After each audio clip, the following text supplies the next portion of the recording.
ಕೇಸರಿ ಕರಿಗಳಿಂದ ಈಗ ಸುವರ್ಣಸೌಧಕ್ಕೆ ಮುತ್ತಿಗೆ ಯತ್ನ ಮಾಡಿದ್ರು. ಆದರೆ ಪೊಲೀಸರು ಬಿಡಲಿಲ್ಲ. ಬಿಜೆಪಿ ಮುಖಂಡರನ್ನ ವಶಕ್ಕೆ ಪೊಲೀಸರೆಲ್ಲರೂ ಕೂಡ ಬೆಳಗಾವಿಯಲ್ಲಿ ಅಧಿವೇಶನದಲ್ಲಿ ಏನು ಸುವರ್ಣಸೌಧಕ್ಕೆ ಮುತ್ತಿಗೆ ಹಾಕೋಕೆ ಹೋರಾಟ ಮಾಡೋಕ್ಕೆ ಪ್ರಯತ್ನ ಮಾಡಿದ್ರು. ಆದರೆ ಮುತ್ತಿಗೆ ಹಾಕೋಕೆ ಆಗಲಿಲ್ಲ. ಆ ಸಂದರ್ಭದಲ್ಲಿನೇ ಪೊಲೀಸರು ಬಂದು ಅವರನ್ನು ವಶಕ್ಕೆ ಪಡಿಸಿಕೊಂಡಿದ್ದಾರೆ ಬಿಜೆಪಿಯ ಮುಖಂಡರನ್ನು.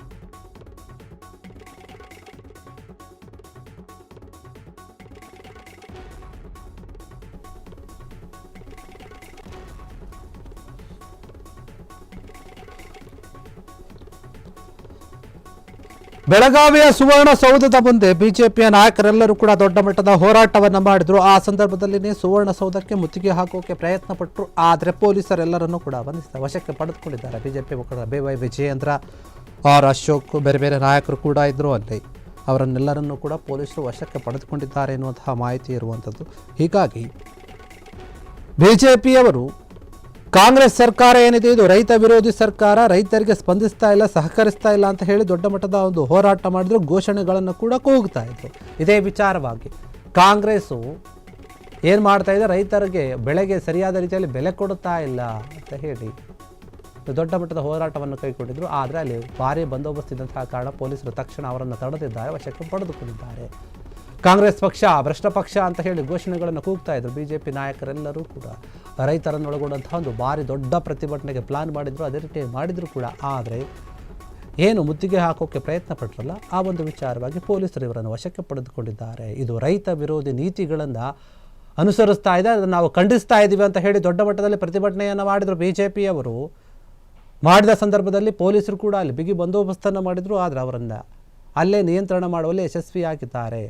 ಮಾಲಿನಿ ಸಿಟಿಯಿಂದ ಸುವರ್ಣಸೌಧ ಚಲೋ ಅಂತ ಹೇಳಿ ನಡೆಸಿದ್ರು ಬಿಜೆಪಿ ನಾಯಕರು. ಇದು ದೊಡ್ಡ ಮಟ್ಟದ ಒಂದು ಹೋರಾಟ, ಮುತ್ತಿಗೆ ಹಾಕೋಕ್ಕೆ ಪ್ರಯತ್ನ ಮಾಡಿದ್ರು. ಆದರೆ ಪೊಲೀಸರು ಅವರನ್ನು ವಶಕ್ಕೆ ಪಡೆದುಕೊಂಡು ಹತ್ತಿಕ್ಕುವಲ್ಲಿ ಯಶಸ್ವಿಯಾಗಿದ್ದಾರೆ. ಬಿಜೆಪಿ ಪ್ರತಿಭಟನೆಗೆ ಕಾಕಿ ಬ್ರೇಕ್ ಹಾಕಿದೆ. ವಿರೋಧ ಪಕ್ಷ ನಾಯಕ R ಅಶೋಕ್ ಹಾಗೂ BY ವಿಜಯೇಂದ್ರ ನೇತೃತ್ವದಲ್ಲಿ ದೊಡ್ಡ ಮಟ್ಟದ ಹೋರಾಟವನ್ನು ಹಮ್ಮಿಕೊಂಡಿದ್ದರು. ಆದರೆ ಬೆಳಗಾವಿಯ ಒಂದು ಸುವರ್ಣಸೌಧವನ್ನು ಮುತ್ತಿಗೆ ಹಾಕುವಂಥ ಸಂದರ್ಭದಲ್ಲಿ ಈ ಎಲ್ಲ ಬಿಜೆಪಿಯ ನಾಯಕರನ್ನು ಅಲರವಾಡ ಕ್ರಾಸ್ನಲ್ಲಿ ತಡೆದು ಪೊಲೀಸರು ವಶಕ್ಕೆ ಪಡೆದಿದ್ದಾರೆ. CT ರವಿ ಕೂಡ ಇದ್ದರು, ಅಲ್ಲಿ ಬೇರೆ ಬೇರೆ ನಾಯಕರು ಕೂಡ ಇದ್ದರು. ಅವರನ್ನೆಲ್ಲರನ್ನೂ ಕೂಡ ಈಗ ವಶಕ್ಕೆ ಪಡಿಸಿಕೊಂಡಿದ್ದಾರೆ. ಅದೇ ರೀತಿಯಾಗಿ ನೂರಾರು ಸಂಖ್ಯೆಯಲ್ಲಿ ಕೂಡ ಅಲ್ಲಿ ರೈತರು ಬೇರೆ ಬೇರೆ ಎಲ್ಲರೂ ಕೂಡ ದೊಡ್ಡ ಮಟ್ಟದಲ್ಲಿ ಸೇರಿಕೊಂಡಿದ್ದರು.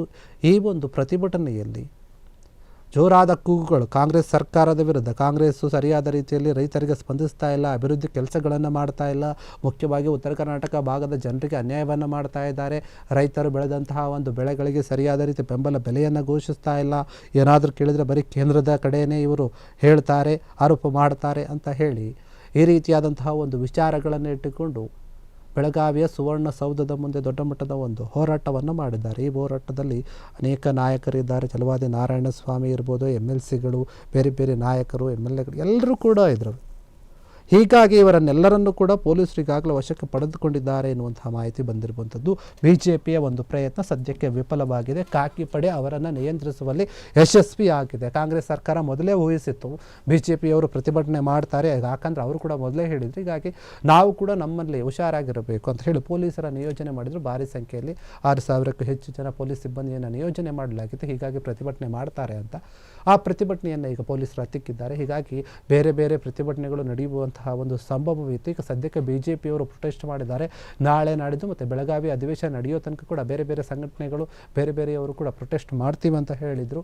ಅದಕ್ಕೆ ಸಂಬಂಧಪಟ್ಟ ಹಾಗೆ ಕಾಕಿ ಕೂಡ ಸಿದ್ಧವಾಗಿದೆ. ಯಾರೇ ಬಂದರೂ ಕೂಡ ನಾವು ಅವರನ್ನು ತಡೆದು ನಿಲ್ಲಿಸ್ತೀವಿ, ಸುವರ್ಣಸೌಧಕ್ಕೆ ಮುತ್ತಿಗೆ ಹಾಕೋಕ್ಕೆ ಬಿಡಲ್ಲ ಅನ್ನುವಂಥ ರೀತಿಯಲ್ಲಿ ಕಾರ್ಯವನ್ನು ಮಾಡ್ತಾ ಇದ್ದಾರೆ. ಈಗ ಬಿಜೆಪಿಯ ನಾಯಕರನ್ನು ಪೊಲೀಸರು ವಶಕ್ಕೆ ಪಡೆದುಕೊಂಡು ಆ ಪ್ರತಿಭಟನೆಯಲ್ಲ ಅಲ್ಲೇ ತಣ್ಣಗಾಗಿಸಿದ್ದಾರೆ. ಕ್ಷಣ ಕ್ಷಣದ ಸುದ್ದಿಗಳಿಗಾಗಿ ಫ್ರೀಡಂ ಟಿವಿ ಸಬ್ಸ್ಕ್ರೈಬ್ ಮಾಡಿ, ಲೈಕ್ ಮಾಡಿ ಹಾಗೂ ಫಾಲೋ ಮಾಡಿ. ಹೊಸ ಸುದ್ದಿಗಳ ನೋಟಿಫಿಕೇಶನ್ಗಾಗಿ ಬೆಲ್ ಐಕಾನ್ ಮೇಲೆ ಕ್ಲಿಕ್ ಮಾಡಿ.